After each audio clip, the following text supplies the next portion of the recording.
Salut tout le monde, aujourd'hui on va parler du renversement qui est selon moi le plus sous-estimé en jiu-jitsu brésilien et c'est le John Wayne Sweep, aussi appelé knee lever ou wiggle wiggle.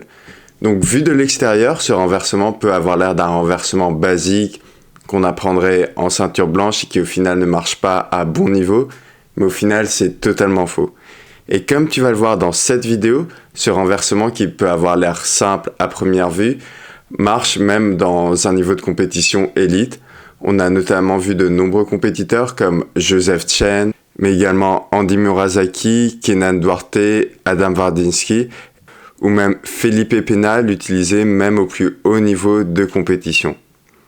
Et quand tu vois la manière dont il l'utilise, tu comprends vite que c'est loin d'être un sweep pour débutants. Dans cette vidéo, on va voir précisément la mécanique du John Wayne Sweep. On va également voir les erreurs communes qui font que parfois on peut avoir l'impression que ce renversement ne marche pas.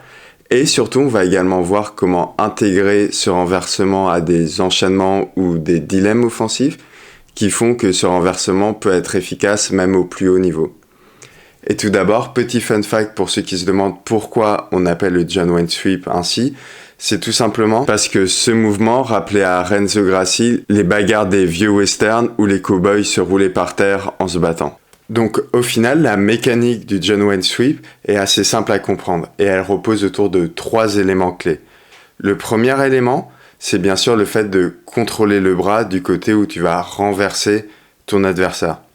Donc à partir d'une demi-garde, tu peux chercher à prendre un 2-on-1 ou même juste un grip sur le bras de ton adversaire si tu as un bon grip, ou également, comme l'a montré Joseph Chen contre Andrew Tackett, ça peut même être fait quand ton adversaire a un underhook. L'important ici, quel que soit le grip, c'est de maintenir son bras pour pas qu'il puisse poser la main au sol et éviter le renversement. Le deuxième élément clé pour réussir ce renversement, c'est de bloquer le genou et d'immobiliser la jambe de son adversaire. Donc en même temps que tu contrôles son bras, tu dois faire en sorte de vraiment immobiliser sa jambe. Tu dois vraiment faire en sorte de pincer avec tes jambes la jambe de ton adversaire. Le but ici, c'est qu'il ne puisse pas redresser ce genou ni l'écarter pour rebâtir sa base. Cette jambe coincée, c'est ce qui va vraiment te permettre de le déséquilibrer. Et le troisième élément, c'est de créer un angle pour faire basculer sa hanche. Donc l'idée ici, c'est de créer un angle suffisamment grand pour que sa hanche dépasse la ligne de son genou. Et c'est ça qui va permettre de le déséquilibrer et de le renverser. Et d'un point de vue timing, personnellement, je trouve que le meilleur moment pour utiliser ce renversement, c'est quand ton adversaire va s'avancer vers toi. À ce moment-là, il transfère son poids vers l'avant et sa base devient beaucoup plus légère. Il sera ainsi plus simple à renverser. Ok, maintenant qu'on a parlé de la mécanique du renversement, on va discuter des erreurs les plus communes. Et selon moi, l'erreur la plus commune, c'est le placement de ta tête. Si ta tête est placée au même endroit, il y a de fortes chances que ce renversement ne marche pas du tout et qu'il déséquilibre même pas ton adversaire. Si par exemple tu as la jambe droite de ton partenaire en demi-garde, tu dois faire en sorte d'avoir ta tête à gauche de la sienne. Ça c'est vraiment crucial pour avoir un bon effet de levier. Et t'inquiète pas, si en combat tu n'arrives pas à placer ta tête au bon endroit parce que ton adversaire défend et qu'il s'attend au John Wayne, comme on le verra en fin de vidéo, ça peut créer vraiment des dilemmes offensifs et te donner d'autres opportunités, notamment de chercher à prendre le dos.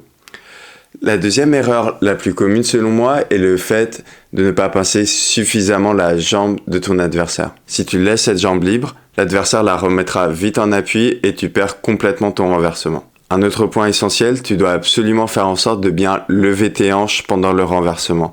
C'est ça qui va vraiment te permettre de créer une grosse rotation. Et très important, lors de la rotation, fais en sorte de bien poser tes pieds à plat au sol. Trop de gens essaient de tourner avec les pieds en l'air. Résultat, le renversement manque de puissance et ça donne pas grand chose. Le fait de poser les pieds à plat va vraiment t'aider à maximiser l'effet de levier. Comme je l'ai dit précédemment, en plus d'être un renversement très efficace, c'est également un très bon outil à avoir pour créer des enchaînements ou des dilemmes offensifs. Et le dilemme offensif le plus simple à faire, mais également un des plus efficaces, c'est le fait de chercher à prendre le dos. Donc, comme je l'ai dit, si par exemple ton adversaire défend en faisant en sorte de placer la tête de sorte à ce que tu puisses pas le renverser sur le John Wayne Sweep, il s'expose à une prise de dos. Exactement comme si tu faisais un arm drag. Là, tu as vraiment un choix tactique, donc soit tu fais en sorte de faire le Janwen, soit tu exposes son dos. Peu importe sa réaction, ça le met vraiment dans un dilemme très intéressant. Ton adversaire doit alors choisir entre deux mauvais choix, s'exposer au renversement ou s'exposer à la prise de dos. Et toi, tu peux basculer facilement de l'un à l'autre selon sa défense. Une autre option très intéressante, c'est que parfois, même si tu es bien placé au départ, ta tête est placée au bon endroit, tu tentes le Janwen et là, ton adversaire fait en sorte de changer sa tête de côté rapidement juste avant de se faire renverser pour éviter le renversement. Ou parfois, il tente de faire un backstep pour rétablir sa base. Et dans ce genre de scénario, comme l'a très bien montré Marcelo Mafra contre Benson Anderson, tu peux aller directement chercher le dos. Et à ce moment-là, tu peux peut-être te dire que si ton adversaire fait un backstep pour éviter le renversement alors qu'il a un underhook, tu peux pas lui prendre le dos. Et c'est correct, mais dans ce genre de scénario, tu peux très facilement récupérer une butterfly et enchaîner sur d'autres attaques comme un sumigashi. Un autre enchaînement très efficace, si pendant la tentative de renversement son bras glisse et qu'il finit par poser son bras au sol, ça peut te donner l'opportunité de prendre un overhook et à partir de là, soit partir sur un shotgun armbar ou sur un renversement en butterfly selon sa réaction. Et imaginons que ton adversaire est très vers l'arrière et que tu sens que tu es trop loin pour tenter la prise de dos, tu peux chercher à prendre un dogfight ou te relever en wrestle up ou single leg par exemple. Tu peux également chercher à faire le Janwen sweep sur un arm drag raté à partir de la demi-garde parce que ton adversaire aurait par exemple placé sa tête à ta droite pour éviter d'être renversé. Donc comme tu l'as vu, le Janwen sweep c'est pas juste un renversement isolé, c'est un outil qui met ton adversaire dans des situations où il n'a pas de bon choix. C'est vraiment ce qu'on appelle créer des dilemmes. Et c'est ça qui rend vraiment le Janwen sweep si efficace même au plus haut niveau. Ce n'est pas juste la mécanique de ce renversement qui le rend aussi efficace, c'est vraiment les dilemmes que tu crées. Tant que ton adversaire doit choisir entre deux mauvaises options, quel que soit son niveau, tu gardes toujours une longueur d'avance sur lui. Et en plus, et pour moi c'est un des plus gros avantages, c'est que c'est vraiment une attaque low risk. En soi, imaginons que tu n'arrives pas à renverser parce que tu as manqué de timing ou pour toute autre raison, eh bien tu as toujours ta demi-garde et éventuellement le contrôle sur un bras de ton adversaire. Donc en plus d'être une attaque assez simple et polyvalente et qui te demande pas beaucoup d'action pour setup, c'est pas du tout risqué à tenter.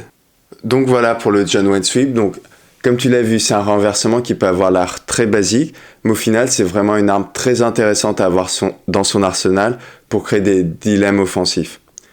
Si tu cherches à l'intégrer à ton jeu, je te recommande vraiment de faire des combats à thème avec ton partenaire où dès le départ, tu as un 2-on-1 sur son bras.